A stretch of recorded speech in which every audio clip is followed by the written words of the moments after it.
warahmatullahi wabarakatuh. Waalaikumsalam warahmatullahi wabarakatuh. Terima kasih kepada adik-adik sekalian yang telah meluangkan waktunya. Baiklah, di sini langsung saja. Perkenalkan, nama saya Rizky Amelia Pohan. Di sini saya bertujuan untuk, ada yang tahu nggak saya mau ngapain di sini? Enggak. Saya tahu. Apa? Sharing. Sharing. Yang lain? Untuk apa? Bimbingan kelompok. Bimbingan kelompok. Yang lain? Nggak tahu. Jadi benar yang dibilang oleh yang di sebelah kakak, bahwasanya kita di sini melakukan bimbingan kelompok. Sebelum melaksanakan bimbingan kelompok, alangkah baiknya kita terlebih dahulu saling mengenal. Udah pada kenal belum? Mungkin ada sebagian yang udah kenal, ada yang enggak, Kak. Nah, ada sebagian yang udah, ada yang sebagian yang belum. Jadi kita perkenalan diri dulu ya. Ada pepatah bilang, tak kenal maka tak sayang. Maka di sini kakak minta kalian untuk memperkenalkan nama kalian dan hobi kalian. Mengerti? Mulai dari kakak ya. Nama saya Rizky Amelia Pohan, hobi menyanyi. Perkenalkan, nama saya Firman Doli Lubis. Hobi saya adalah bermain futsal. Nama saya Nabila Triandini, hobinya membaca. Nama saya Talina Putri Pohan, hobi saya memasak. Nama saya Rafa Alfiandra Saryanto, hobi saya mengaji. Nama saya Kirania Sandiora Pohan, hobinya bermain sepeda. Nama saya Doni Pernata Pohan, hobi saya bermain game. Nama saya Rinaldo Pohan, hobi saya bermain futsal. Nama saya Rafina Diandra Pohan, hobi saya bermain game. Nah, jadi di sini udah pada kenal kan nama-namanya? Halo Ya. Doli. Nah, udah ya. Untuk lebih kenal lagi, kita main game ya. Biar kalian juga nggak pada tegang-tegang, biar saling kenal. Ngerti? Ngerti.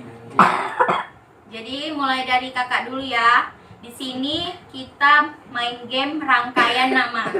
Jadi kalau misalnya kakak dari kakak sebuti dari nama kakak Luan, baru nama selanjutnya nyebuti nama kakak, baru nama dia. Begitu seterusnya. Jadi apa? Sambung menyambung sehingga terbentuklah menjadi rangkaian nama. Ngerti kan? Ngerti Kak. Kakak mulai dari kakak ya. Amel, Doli, Kak Amel, Bang Doli, Nabila. Amel, Bang Doli, Kak Nabila, Valen. Kak Amel, Bang Doli, Kak Nabila, Valen, Rafa. Kak Amel, Bang Doli, Kak Nabila, Valen, Bang Rapa, Rania. Kak Amel, Bang Doli, Kak Nabila, Valen, Rafa, Rania, Doni. Selanjutnya Kamel, Bang Doli, Kak Nabila, Valen, Rafa, Rania, Doni, Rio. Kak Amel, Bang Doli, Kak Nabila. jangan ketawa lah, kan udah kenal katanya tadi. Valen, Bang Rapa, Rania, Bang Dodi, Bang Rio, Bang David. Nah, udah pada kenal ya? Udah inget semuanya sama nama-namanya, mukanya, udah kenal kan? Sudah. Baiklah, selanjutnya di sini kakak akan memberikan peraturan-peraturan sama adik-adik sekalian agar bimbingan kelompok yang kita laksanakan berjalan dengan baik. Yang pertama itu nanti kakak bilang ketika kakak menjelaskan, dan jika adik-adik ada yang mau menjawab ataupun mau mengeluarkan pendapatnya, ajukan tangannya ya. Angkat tangannya, saya Kak, bilang gitu ya, agar lebih kondusif. Jadi nggak semuanya ngomong. Udah, ngerti kan? Baiklah, sebelum itu alangkah baiknya kita berdoa menurut agama dan kepercayaan kita masing-masing. Doa dimulai.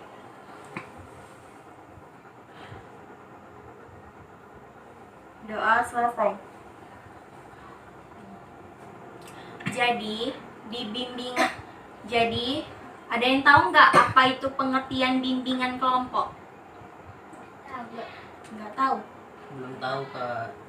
Jadi kakak jawab ya. Bimbingan kelompok itu merupakan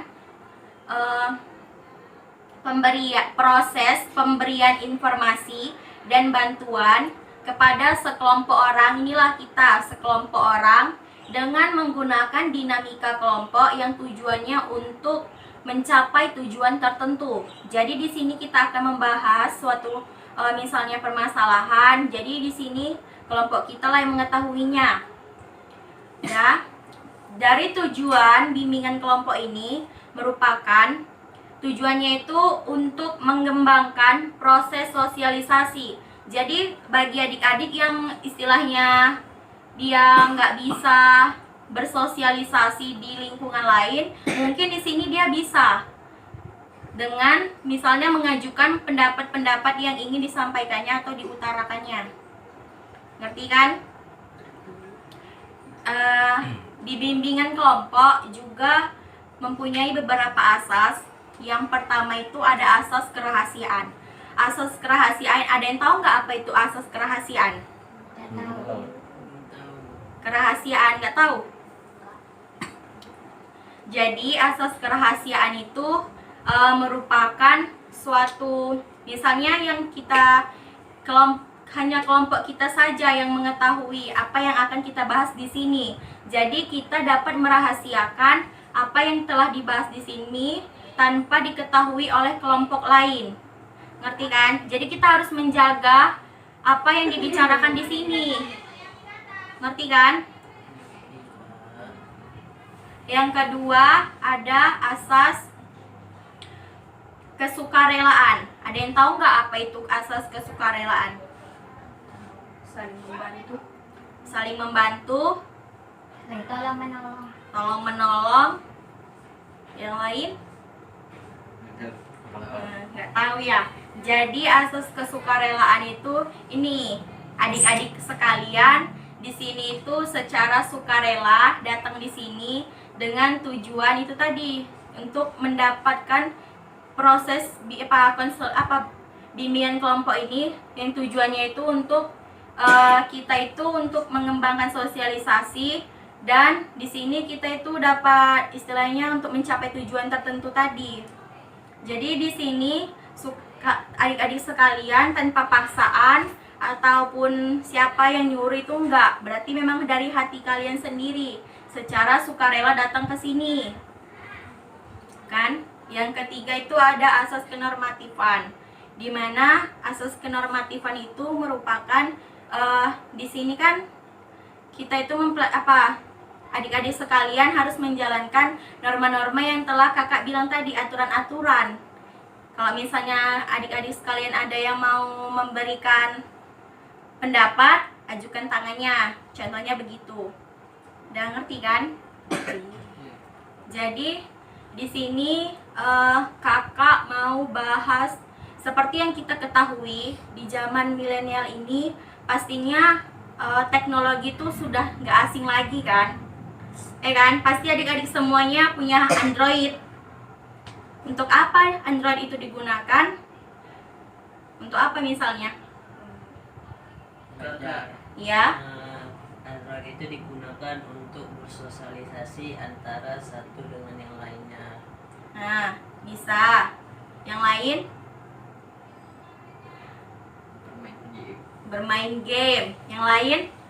Mencari informasi. Mencari informasi. Yang lain? Berdagang online. Nah, berdagang online. Yang lain? Berhubungan dengan warga jauh.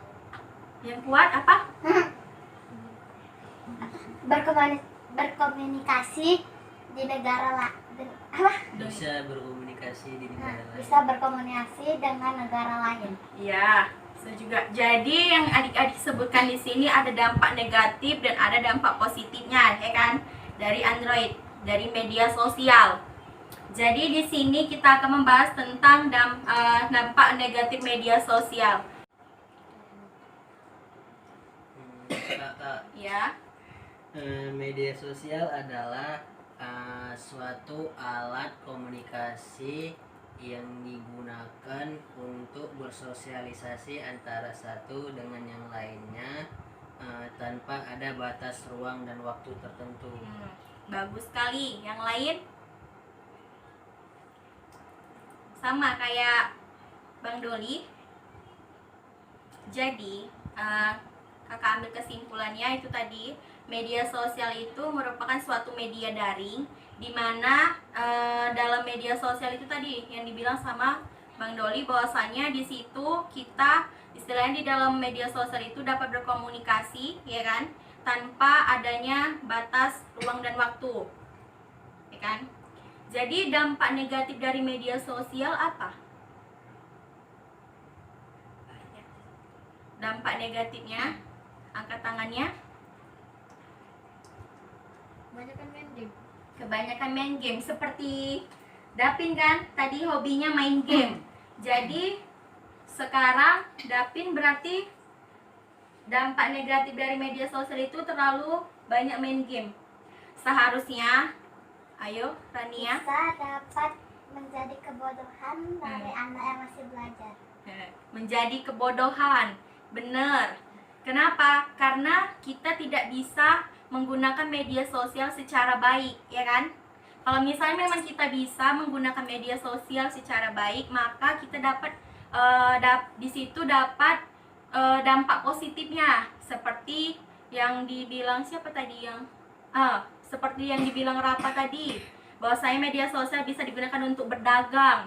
Karena ada dampak positifnya kan di situ, mendapatkan penghasilan, ya kan? Dapin bilang bahwasanya media sosial itu adalah untuk main game, sama hobi Dapin, main game.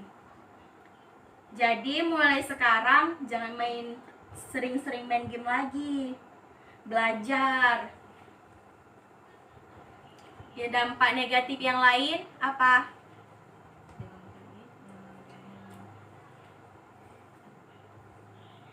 Apalagi? Ada yang tahu nggak dampak negatif dari media sosial? Kak, Iya. yaitu dapat merusak kesehatan. Dapat merusak kesehatan. Yang lain? Apalagi? Nggak ada ya. Jadi di sini dampak negatif dari media sosial itu misalnya yang pertama itu kayak yang dibilang Bang Doli, dapat merusak kesehatan. Kalau kita sering-sering main game, maka pasti kan kesehatan tubuh kita juga semakin drop gitu kan. Kalau misalnya kita terlalu sering main Android, tapi kita lupa makan, pasti kan kesehatan kita juga bakalan jadi terganggu. Yang kedua, itu tadi yang dibilang Dapin, terlalu banyak main game, berarti kan membuang-buang waktu, ya kan, membuang-buang waktu. Yang ketiga apa? Apalagi? Itu aja dampak negatif. Dapat bolos belajar. Nah, bolos belajar itu tidak menggunakan waktu secara baik, ya kan? Dia membuat Android itu menjadi suatu untuk happy. Jadi di situ pastinya kan seseorang itu tidak dapat menerima pelajaran itu dengan baik karena Android. Yang lain? Misalnya seperti anak di bawah umur yang diajarkan bermain Android dan ia melihat video yang nggak pantas untuk dilihatnya. Iya, bisa. Ya melihat video yang tidak seharusnya dilihat. Apalagi anak di bawah umur. Seharusnya peran orang tua di sini sangat dibutuhkan, karena seharusnya orang tua itu harus menjadi, istilahnya di sini tuh anaknya itu harus diawasi terus biar dia itu tidak melihat tontonan yang tidak seharusnya dilihatnya.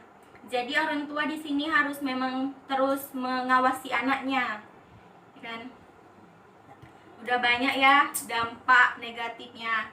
Jadi kalau misalnya dampak positifnya itu tadi, sekarang tergantung diri kita sendiri bagaimana kita menggunakan media sosial. Kalau misalnya kita menggunakan media sosial itu dengan arah yang lebih baik, maka baiklah kita. Tetapi jika kita menggunakan media sosial ke arah yang buruk, maka dampak negatiflah yang terjadi kepada kita. Ya kan? Kok pada bingung, bengong semuanya. Di sini kita main game biar relax, oke? Oke? Main game ya. Di sini kita main game dot kelipatan 3. Sebuti angka dari 1 sampai 30, tapi pas kelipatan 3-nya itu dibilang dot. Ngerti? Tidak. Mulai dari kakak ya. 1 2 dot 5, dot 8, 10 11 dot 13 14, dot 17, salah ulang. Kurang fokus dulu, fokus 1 sampai 30 di kelipatan 3-nya itu bilang dot, ya kan? Dot 3 dot kelipatan 3. Kita ulangi ya. 1 2 dot 5, dot 7, 8, dot 10 11 dot 13 14, dot 16, 17, dot 19 20 dot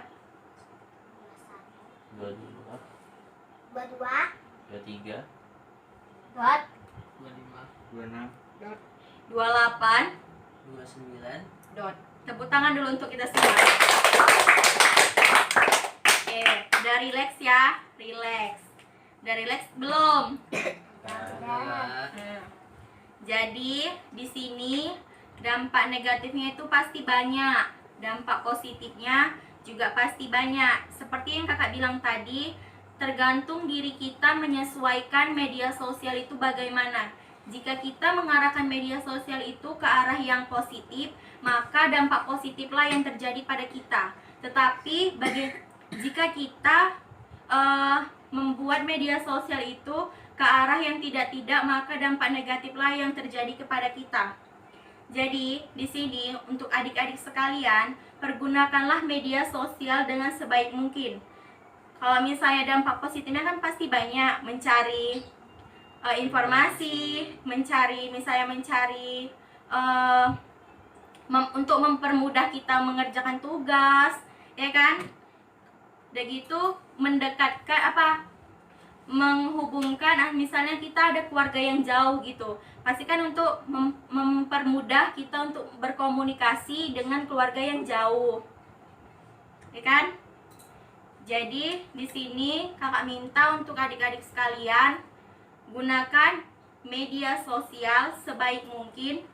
Jangan gunakan media sosial untuk hal yang tidak, karena kalian masih muda, kalianlah generasi penerus bangsa. Jika kalian buruk, siapa yang nantinya akan menjadi orang yang atas?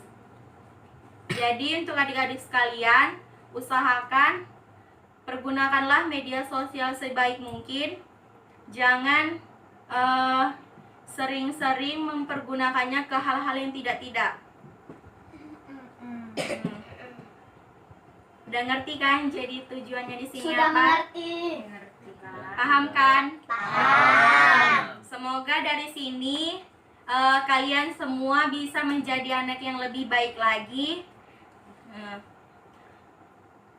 Dan di sini juga tidak ada paksaan dari siapapun kan? Ya. Terima kasih untuk waktu dan tempat. Jika ada kata-kata yang salah, kakak mohon maaf. Atas perhatiannya kakak ucapkan terima kasih. Wabillahi taufiq wal hidayah. Wassalamualaikum warahmatullahi wabarakatuh. Waalaikumsalam warahmatullahi wabarakatuh. Tepuk tangan untuk kita semua. You look so fine. What's up, what's up? How Did I make you